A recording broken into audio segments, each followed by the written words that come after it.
현장 예배가 시작되어지면서 여러분들 만나게 돼서 너무 감사드립니다. 우리 더 예배를 사모하고 은혜를 사모하는 우리 교회와 또 성도들 되셨으면 좋겠습니다.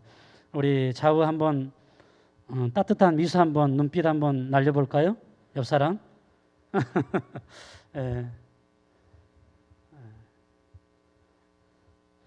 오늘은 실족하지 아니하는 자라는 주제 가지고 함께 은혜를 나누려고 합니다.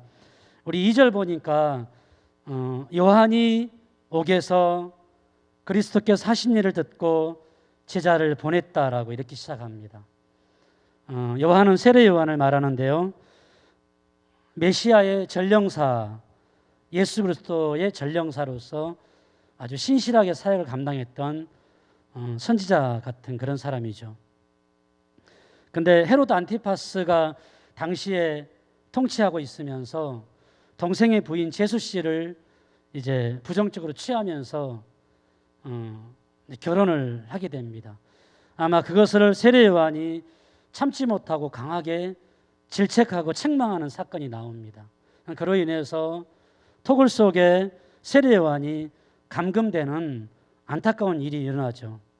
그래서 오늘 요한이 옥에서라고 하는 것은 그런 배경을 가지고 있습니다. 그런데 그 다음에 그리스도께서 하신 일을 듣고라는 문장이 나옵니다. 이제 그리스도께서 하신 일은 오늘 11장인데요.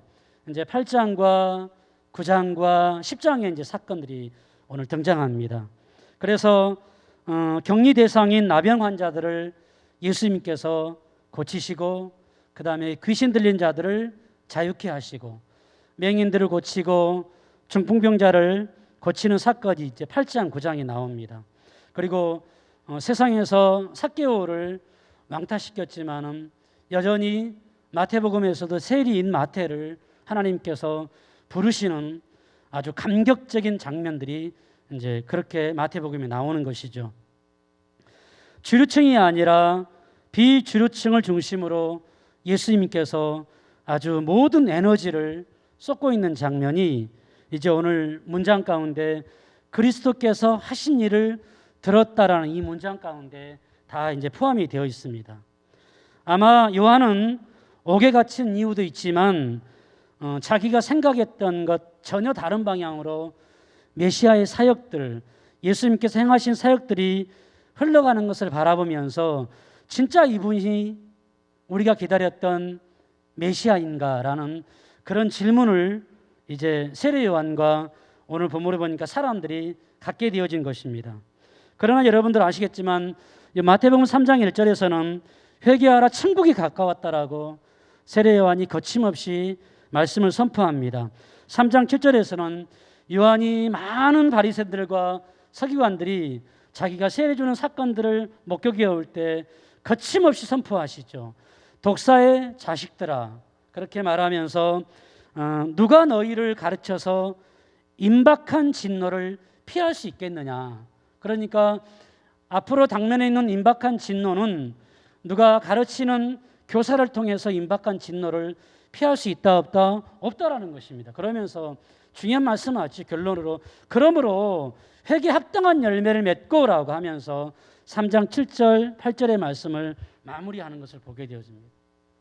임박한 진노를 피하기 위해서는 회개에 합당한 열매 없이는 그런 정말로 가슴을 찢고 삶을 찢는 그런 처절한 회개 없이는 우리 앞에 당면에 있는 하나님의 임박한 진노를 피할 수 없다라고 세례 요한이 그렇게 선포합니다. 그러면서 이미 도끼가 나무 뿌리에 놓였으니 좋은 열매를 맺지 아니하는 나무마다 찍혀서 불에 던져질 것이라고 그렇게 사역했던 세례 요한의 사역이 성경에 등장합니다.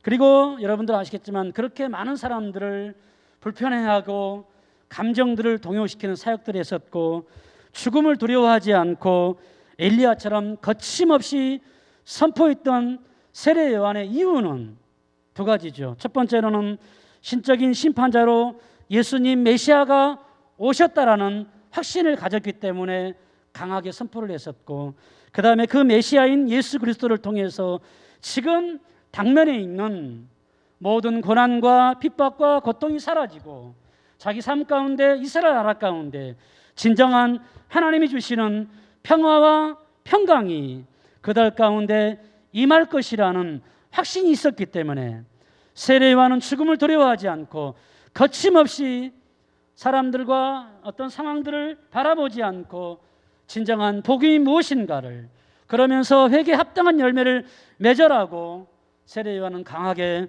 선포를 했던 것입니다. 그런데 오늘 성경 10장 1절에 보니까 예수님께서 12제자를 부르셨습니다. 그리고 말씀하시죠. 모든 병과 모든 약한 것을 고치시는 권능을 너희에게 주시니라 하시면서 10장 1절에 말씀을 주시면서 여전히 귀한 말씀이고 생명의 말씀이지만 여전히 그 말씀을 들은 세례 요한은 아마 마음이 많이 불편하지 않았을까요? 그러면서 예수님의 사역의 결과를 통해서 평화가 그 땅 가운데 온 것이 아니라 핍박이 더 가중되어지고 삶의 고통이 더 가중되어지는 사건들이 오늘 본문에 나오는, 그러면서 2절에 보십시오. 요한이 옥에서, 그런 것도 같이 해석할 수 있겠습니다. 그러면서 옥에 갇혀 있지만 그리스도께서 하신 일을 들었다. 비록 자기가 옥에 갇혀 있었지만 예수님께서 하신 사역에 대해서 세례 요한은 집중하고 주시하고 있었음을 보게 되어집니다. 그리고 정말로 가장 강력한 로마의 권력 앞에 예수님은 너무 무력해 보이고 예수님은 너무 초라해 보이는 그런 예수님의 모습을 바라보면서 진짜 이분이 메시아인가? 라는 질문을 하게 된 것입니다. 우리 한번 말씀 읽어볼까요? 3절 우리 큰 소리로 읽습니다. 시작. 예수께 여짜오되 오실 그이가 당신이 오니이까 우리가 다른 일을 기다리오리이까. 아멘. 그러면서 예수님께 제자를 보내서 묻는 것이죠. 오실 그이가 당신입니까? 오실 그이라는 단어는 구약에서 예언된 메시아를 말하는 것이고, 구약에서 예언된 메시아를 지금 신약에 와서는 사람들이 기다리고 있는 중입니다. 그리고 요한 같은 경우는 이미 오실 메시아가 그리스도 예수라는 사실을 믿고 있었던 것이죠. 근데 묻습니다. 오실 그이가 메시아 당신입니까? 아니면 우리가 다른 일을 기다리는 게 좋겠습니까? 라면서 질문은 점진적으로 발전되는 것을 보게 되어집니다.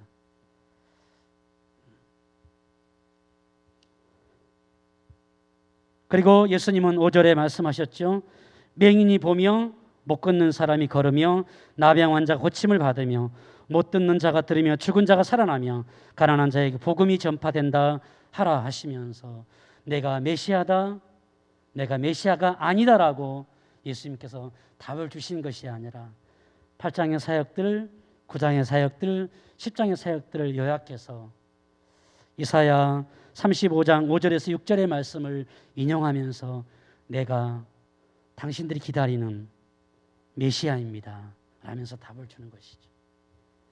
그러면서 오늘 짧은 시간이지만 깊이 묵상해야 할 말씀을 예수님께서 마지막으로 당부하는 내용이 여러분들 마지막으로 읽었던 6절의 말씀입니다. 6절 같이 읽습니다. 시작. 누구든지 나로 말미암아 실족하지 아니하는 자는 복이 있도다 하시니라. 아멘. 누구든지 나로 말미암아 실족하지 아니하는 자는 뭐가 있다고요? 복이 있도다. 그렇게 해석하고 싶습니다. 누구든지 나로 말미암아 실족하지 않는 자에게는 진정한 평강이 임할지어다. 여러분들이 기대하는 평화가 임할 것입니다. 그래서 이 말씀이 여러분들 28절부터 29절부터 30절까지 이제 마무리되어지면서 11장은 마무리되어진대요. 이 복이 무엇이냐 하면은 이따 마지막으로 간단히 언급하겠지만 여러분들 수고하고 무거운 짐진 자들에게 주시는 쉼이 이 복과 같은 뜻을 가지고 있는 것입니다. 여러분들 기억하십시오.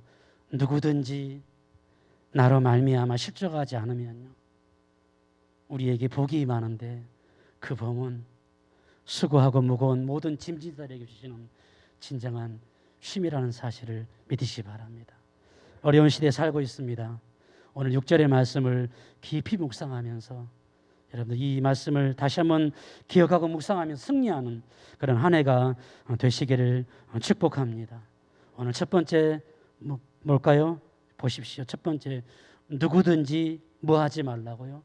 실족하지 말라. 다시 번역하면 그렇습니다. 예수님이 말씀하셨, 여러분들 기억하십시오.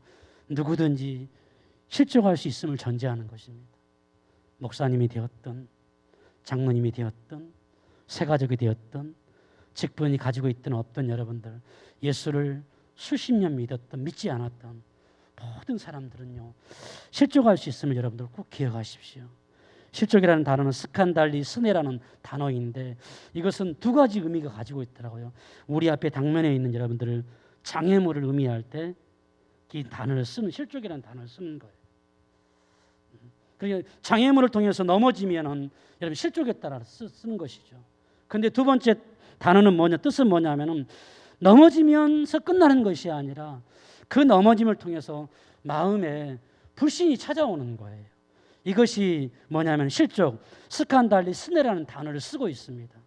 그래서 결국은 이 단어는요 마음을 다스리는 단어라는 사실을 제가 말씀을 준비하면서 다시금 깨닫게 되었습니다.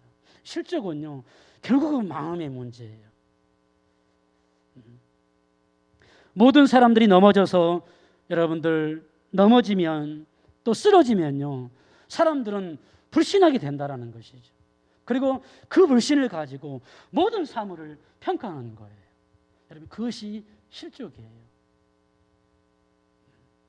나는 아니라고 자만해서는 여러분들 절대 안 됩니다. 나는 아니라고 자만해서 이렇게 접근하는 것이 아니라 여러분들 나니까 흔들릴 수 있고 나니까 실족할 수 있고 나니까 세례요한처럼 갈등할 수 있다는 것을 우리는 기억해야 합니다. 요한을 여러분들 보십시오. 세례요한은 어떤 사람입니까? 태생부터가 남다른 태생을 가지고 있던 사람이었고 그렇게 날카로운 외침과 권력 앞에서 엘리야처럼 흔들림 없는 사역을 감당했었고 큰 명성으로 아이돌을 능가하는 그런 인기를 누린 사람이 바로 세례 요한이었습니다. 그런데 그런 사람도 여러분들 갈등합니다. 흔들리고 있습니다. 실족하고 있습니다. 그러면서 긴 시간 동안 그분이 메시아라는 사실을 믿고 최선을 다해서 열심히 사역을 감당해 왔지만 한두 가지 사건과 한두 가지 문제로 말미암아서 이분이 진짜 메시아인가? 아니면 진짜 나는 교회를 다니는 것이 맞는가라는 그런 갈등과 혼란이 우리 가운데 있을 수 있다는 사실을 기억해야 합니다. 그렇게 위대했던 다윗이 정욕 앞에 여러분들 무너질 줄 누가 알았겠습니까? 너무 어울리지 않는 그런 다윗의 모습이지 않습니까? 그렇게 위대했던 장수 골리앗이 그렇게 하찮은 다윗 앞에서 여러분들 쓰러지고 넘어질 줄을 여러분들 누가 알았겠습니까? 사랑하는 성도 여러분들, 모든 사람들은 넘어질 수 있음에 여러분들 놀라야 하는 거예요. 그 사람이 제가 되어지고 그 사람들이 여러분들이 되어지고 우리 모두가 되어짐을 우리 날마다 기억해야 되는 거예요. 나는 넘어지지 않으니까 나니까 넘어지는 거예요. 그리고 두 번째 말씀 보십시오. 나로 말미암아 실족하지 말라. 복음으로 말미암아 여러분들 실족하지 말라는 것입니다. 예수로 말미암아 실족하지 말라. 수십 년 동안 믿었던 그 믿음을 바라보면서 여러분들 넘어지지 말라는 것입니다. 저는 두 가지 말씀드리고 싶은데요. 교회에 대한 시각이 좋지 않은 거 여러분들 다 하지 않아요. 그러나 여러 가지 교회 사역을 오래 하면서 느끼는 것은 부정적인 이야기에서는요 절대 개선되지 않습니다. 그래서 저를 비롯해서 우리 모두는 항상 교회에 대해서 좋은 얘기 많이 했으면 좋겠어요.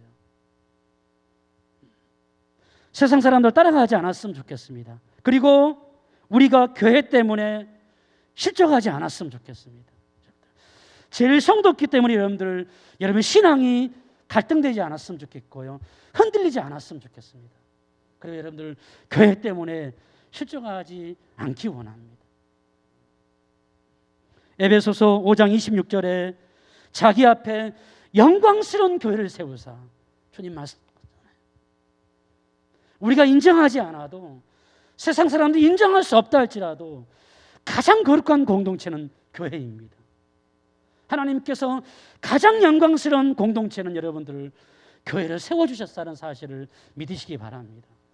세상이 인정하지 않아요. 여러분들 인정할 수 없다고 말해요. 내가 인정할 수 없다고 말해요. 그럼에도 불구하고 교회의 영광스러움은 변하지 않습니다. 교회의 영광스러움은 달라지지 않습니다. 그 교회의 영광이 세상의 가치관과 세상의 어떤 변화에 따라서 그 영광이 달라지고 변하지 않는다니까요, 여러분들. 우리가 변해도, 세상이 변해도, 시대가 변해도, 가치관과 철학이 변해도, 신앙의 사조가 변해도 교회의 영광스러움은 단 한 점도 변하지 않습니다. 왜? 하나님께서 교회를, 자기 앞에 영광스러운 교회를 세우셨기 때문에 그런 거예요. 그래서 사랑하는 여러분들, 교회 때문에 여러분들 실족하는 성도 한 분도 없기 원합니다. 두 번째, 우리 신앙 하나님 때문에, 예수님 때문에, 나로 말미암아. 첫 번째는 나는 예수님을 말하겠죠. 여러분들이 기다렸던 메시아, 오실 그의 메시아, 그로 말미암아서 실족하지 않았으면 좋겠다. 하나님 때문에 실족하지 않기 원합니다. 여러분들이 수십 년 쌓아온 신앙의 명성 때문에, 그 신앙의 어떤 부분들을 가지고 실족하거나 넘어지는 성도들 한 분도 없기를 원합니다. 그렇죠? 얼마나 신실하게 사역했습니까, 세례요한이? 얼마나 열정적으로 사역했습니까? 죽음을 두려워하지 않고 사역했습니다, 여러분. 그렇지만 예수님 사역하는 거 보니까 너무 소극적인 거예요. 진짜 메시아라면은, 그리고 예수님에게 그런 능력이 있었잖아요. 이 세상의 가장 강력한 로마의 권력을, 그 세상을 심판하고 이 땅 가운데 진정한 평화를 줄 수 있는 그런 능력이 있음에도 불구하고 예수님이 너무 소극적인 거예요. 그리고 내가, 많은 사람들이, 많은 무리들이 기대했던 현실과는 신앙이, 하나님이, 예수님이, 복음이 전혀 다른 색깔을 내면서 흘러가는 모습을 볼 때마다 아마 하루에도 수십 번씩 세례요한은 사역을 포기하고 싶은 그런 마음이 들었을 것입니다. 그러함에도 불구하고 여러분들, 나로 말미암아 실족하지 않기 원합니다.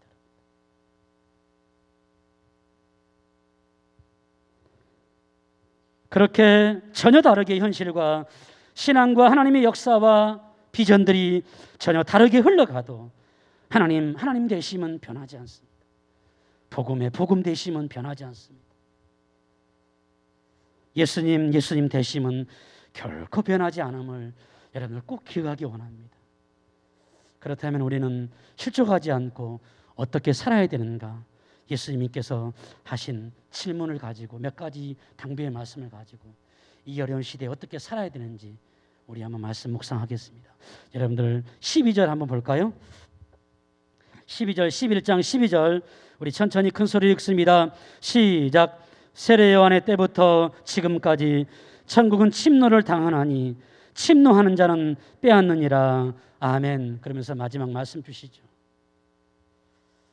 세례 요한의 때부터 지금까지 천국은 침노를 당하나니 침노하는 자는 빼앗느니라. 아멘. 저는 이 침노라는 단어를 바라보면서 정말로 우리 영적인 진군을 말하는 그런 단어거든. 그러면서 쓰는 단어는 비아스타이란 함께 뻗어나가는, 용기와 용맹을 가지고 영적 친구하고 뻗어나가는 단어가 바로 침노하다라는 그런 단어를 가지고 있습니다. 사랑하는 성도 여러분들, 오늘이 기회입니다. 지금이 기회입니다. 2021년도가 천국을 침노하는 하나가 되기를 축복합니다. 내일로 미루지 마십시오. 다음으로 미루지 않기 원합니다. 내년으로 미루지 않기 원합니다. 교회가 다음으로 미뤘을 때 2월 되어지면 참 좋겠지만 오늘 다음으로 미뤘을 때 그 교회가 우리에게 더 이상 찾아오지 않을 수도 있다는 사실을 우리는 기억해야 합니다. 오늘 해야 합니다. 오늘이 기회이고 지금이 기회이고 올해가 기회임을 믿으시길 바랍니다. 그래서 예수님께서 보십시오. 계속 실족이라는 단어를 쓰면서 침노하는 자는 빼앗는이라는 단어를 쓰면서 예수님께서 두 가지 비유에 말씀하시죠. 이 비유를 하시면서 예수님께서 무언의 메시지를 주시는 것입니다. 그것이 뭐냐면은 15절부터 19절은 누굽니까? 말씀해 보십시오. 17절 피리를 불어도 너희가 뭐하지 않습니까? 춤추지 않는다라는 사실. 피리를 부는 것은 얼마나 기쁘고 춤춰야 할 기쁨의 시간입니까? 근데 피리를 불지만 춤추지 않습니다. 그리고 그 다음에 보십시오. 우리가 슬피 울어도 너희가 가슴을 치지 아니하였다. 초상이 났는데 슬피 울어야 합니다. 감정의 동요가 있어야 합니다. 함께 묵상하면서 위로하면서 새 힘을 두어야 합니다. 그런 사건이 있음에도 불구하고 어떤 사람들은 전혀 아무런 반응이 없고 감정을 느끼지 못합니다. 그런 사람들을 보면서 예수님께서 말씀하시죠. 그러면서 오히려 그 사람들은 새 연을 바라보면서 요한을 향하여서 보십시오. 마지막 18절 귀신이 들렸다라고 하면서 이상한 소리하고 있습니다. 예수님이 그 모습 바라볼 때마다 여러분들은 얼마나 마음이 아프겠습니까? 그러면서 20절에 말씀하시죠. 마지막에 예수께서 권능을 가장 많이 행하신 고을들이 회개하지 않음으로 말미암아 예수님께서 책망하십니다. 그 세 가지 지역이 오늘 21절 보십시오. 화 있을진저 고라시나 화 있을진저 벳세다야. 그러면서 23절 가버나우마. 이 세 가지 지역은 가장 권능을 많이 행하시고 예수님께서 가장 많은 애착을 보내신 지역이고 또 많은 에너지와 많은 시간을 들여서 기적을 행하시고 하나님 나라를 선포했던 장소가 고라신과 벳세다와 가버나움은 그런 장소입니다. 그런데 그 사람들은 그런 기적들을 보면서도 회개하지 않습니다. 그리고 23절 가버나움은 오히려 그런 것들을 말미암아서 너무너무 교만한 사건들을 말미암아서 하나님 무서운 줄 모두 살아가는 그 모습들을 바라보면서 예수님이 책망하시는 것이죠.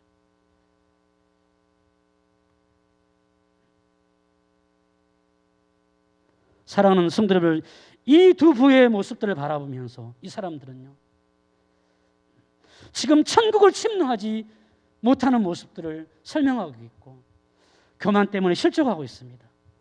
회개하지 않고 실족하고 있습니다. 예수님의 책망을 들어도 아무런 느낌이 없습니다. 기뻐할 때 기뻐하지 못하고 슬퍼할 때 슬퍼하지 못하는 무감각한 많은 사람들의 모습들을 바라보면서 오늘 예수님은 너의 영적인 상황은 어떠냐? 만약 반응이 없는 사람들, 회개하고 교만한 모습 가운데 있는 가버남 같은 그런 상황 가운데 놓여 있다면 여러분은 그것으로 말미암아 실족한 사람들입니다. 실족한 백성들입니다. 실족한 살은 나라입니다라고 예수님께서 책망하십니다. 그러면서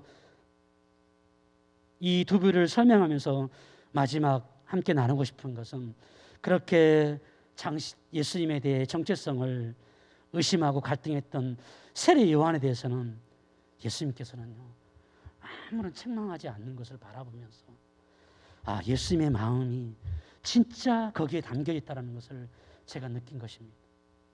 그것이 무엇인지 여러분들 볼까요? 우리 11절 한번 읽어볼까요? 11절 자 시작. 내가 진실로 너희에게 말하노니 여자가 낳는 자 중에 세례 요한보다 큰 이가 일어남이 없도다. 그러나 천국에서는 극히 작은 자라도 그보다 크니라. 아멘. 여자가 낳는 자 중에 세례 요한보다 누구보다도요 세례요한보다 큰 이가 일어남이 없다라고. 아마 이 말씀을 예수님의 칭찬과 격려와 극찬이잖아요. 이곳에 모여있는 100여 명이 좀 안 되지만 우리들 가운데 주님이 찾아오셔서 이 목사님의 믿음이 최고입니다라고 극찬하신다라면 우리 여러분들 마음이 어떻겠습니까? 여러분들 중에 누군가 장로님의 믿음이 이곳에서 최고입니다라고 극찬을 받는다라면 예수님이 그런 지금 상황 가운데 있는 거예요. 그렇죠? 당신의 메시아의 사상에 대해서 갈등하고 의심하고 혼란한 가운데 있는 세례요한에게 예수님은 가장 최고로 칭찬하시고 격려하시고 극찬하시는 것을 보면서 제가 가끔가다 들춰보는 시집 한 권 제목이 떠올랐습니다. 그것이 뭐냐면은 나태주 선생님께서 지으신 꽃을 보듯 너를 본다라는 그 시집이 제가 떠올랐습니다. 많은 시인들이 우리하고 다른 것은 무엇일까요? 사물을 바라보면서 우리가 건져 올리지 못한 문장들을 찾아냅니다. 우리가 평소에 알지 못하고 느끼지 못하는 감성들을 끌어내서 시라는 문장으로 우리에게 감동을 주지요. 그래서 그 사람들이 어떻게 시를 쓰는가 제가 좀 보니까 시인들은요 우리와 다른 점이 뭔지 아십니까? 자연을 관찰할 때 여러분들 시인들은요 경건성을 가지고 그들을 대합니다. 자연을 대합니다. 꽃을 가지고 시를 쓴다라면은 시인들은요 그 꽃을 대할 때 경건성을 가지고 여러분들 꽃을 대하는 거예요. 그것은 함부로 대하지 않다라는 그런 뜻이거든요. 꽃을 볼 때, 사물을 볼 때 함부로 대하지 않아요. 그렇기 때문에 우리가 느끼지 못하고 발견하지 못한 문장들을 찾아내는 거예요. 그리고 또 한 가지는 뭐냐면은 여러분들 경이로움을 가지고 사물을 관찰해요. 그래서 우리가 평소에 느끼지 못하는 문장들을 시인들은 건져내고 찾아낸다 그래요. 여러분들 한번 해보십시오. 눈이 올 때 그 눈을 바라보면서 경건성 가지고 한번 대해 보십시오. 경이로움을 가지고 한번 대해 보십시오. 그 눈이 여러분들 달라질 거예요.